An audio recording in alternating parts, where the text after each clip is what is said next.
বিসমিল্লাহির রহমানির রহিম। আসসালামু আলাইকুম। চাঁদনিস কুকিং থেকে সবাইকে স্বাগতম জানাই। আজকে আমি আপনাদের সাথে শেয়ার করব চিকেন রোল রেসিপি। চলুন তাহলে দেখে নেওয়া যাক। আমি এখানে 2 কাপ ময়দা চেলে নিচ্ছি, যাতে কোনো গুটি দানা না থাকে সেজন্য ভালো মতো এটা চেলে নিতে হবে।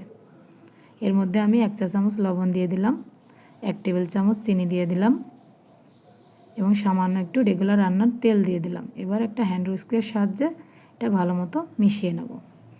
এবার এর মধ্যে আমি নর্মাল তাপমাত্রার পানি দিয়ে ভালো মতো করে ব্যাটারটা আমি তৈরি করে নেব। ব্যাটারটা তৈরি করার পরে এই ব্যাটারটা তৈরি করতে আমার মেজারমেন্ট কাপের 3 কাপ পানি লেগেছে, আপনাদের কম বেশি লাগতে পারে। এবার আমি কড়াইতে সামান্য একটু রেগুলার সয়াবিন তেল দিয়ে দিলাম। এবার এর মধ্যে 1 কাপ পেঁয়াজ কুচি দিয়ে দিলাম। পেঁয়াজটা আমি ভেজে নেব যতক্ষণ পর্যন্ত এটা নরম না হয়। এবার এর মধ্যে 2টা কাঁচামরিচ কুচি দিয়ে দিলাম, দিয়ে ভালো মতো নাড়তে থাকবো।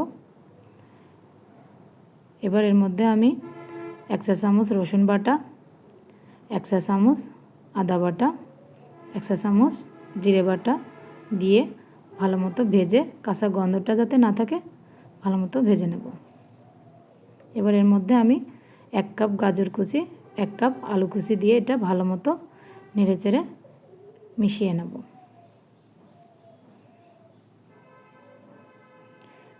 এবার এখানে আমি 1 চা চামচ লাল মরিচের গুঁড়ো, 1/2 চা চামচ ধনিয়ার গুঁড়ো আর 1 চা চামচ লবণ আর 1/2 চা চামচ গোলমরিচের গুঁড়ো দিয়ে এটা ভালো মতো নেড়েচেড়ে মিশিয়ে নেব। এবার এর মধ্যে আমি 1 কাপ সিদ্ধ করা মাংস নিয়েছি। এবার এর মধ্যে 2 টেবিল চামচ টমেটো সস দিয়ে দিলাম, দিয়ে ভালো মতো নাড়াচাড়া করে নেব। এবার 1 টেবিল চামচ সয়া সস দিয়ে দিলাম, দিয়ে আবারও ভালো মতো নেড়েচেড়ে মিশিয়ে নেব। এবার আমার পুরটা রেডি হয়ে গেছে, এটা আমি এক সাইডে রেখে দেব এবং আমি একটা ছোট্ট লিকুইড ব্যাটার তৈরি করে নেব। 1 টেবিল চামচ ময়দা দিয়ে হালকা পানি দিয়ে এটা আমি একটা লিকুইড ব্যাটার তৈরি করে নিয়েছি। আমাদের ব্যাটারের ঘনত্বটা ঠিক এরকম হবে। এবার আমি চুলাতে একটা ফ্রাই প্যান নিয়েছি, সামান্য একটু তেল ব্রাশ করে নিলাম। এবার ওর মধ্যে সেই ব্যাটারটা দিয়ে আমি চারো সাইড থেকে ঘুরিয়ে নেব, ঘুরিয়ে ঘুরিয়ে একটু পাতলা করে নেব।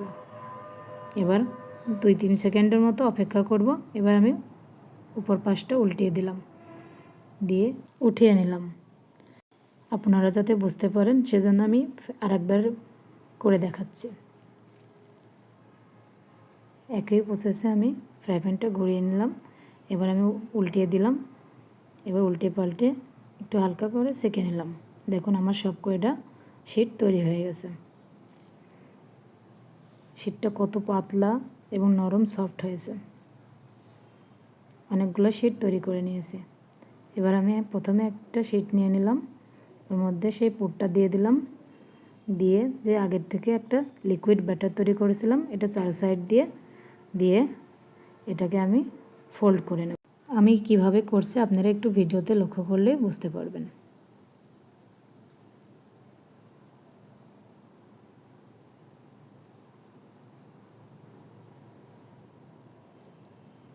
করলে একটা শিট রেডি হয়ে যাবে। এভাবে আমি আরেকটা বানিয়ে দেখাচ্ছি।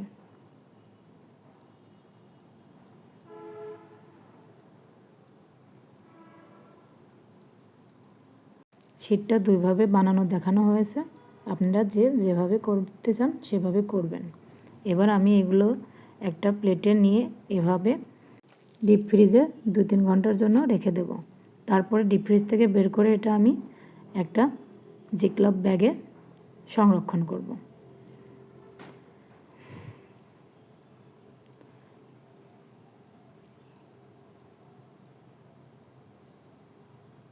এভাবে আমি সংরক্ষণ করব। এবার আমি ফ্রাই প্যানে তেল গরম করে এর মধ্যে দিয়ে হালকা আঁচে ভেজে নেব। যতক্ষণ ব্রাউন কালার না আসে ততক্ষণ আমি এটা উল্টে পাল্টে ভেজে নেব। আমার সবগুলো ভাজা হয়ে গেছে। এটা আমি উঠিয়ে নিচ্ছি। কতটা নরম এবং সফট হয়েছে, খেতে অনেকটাই মজার। আপনারা চাইলে এভাবে বানিয়ে ট্রাই করতে পারেন। যদি আমার রেসিপিটা ভালো লাগে একটা লাইক, একটা কমেন্ট, শেয়ার করবেন। যদি ইউটিউব থেকে দেখেন তাহলে পাশে থাকা বেল আইকনটি বাজিয়ে দেবেন। সবাইকে অসংখ্য ধন্যবাদ। আসসালামু আলাইকুম।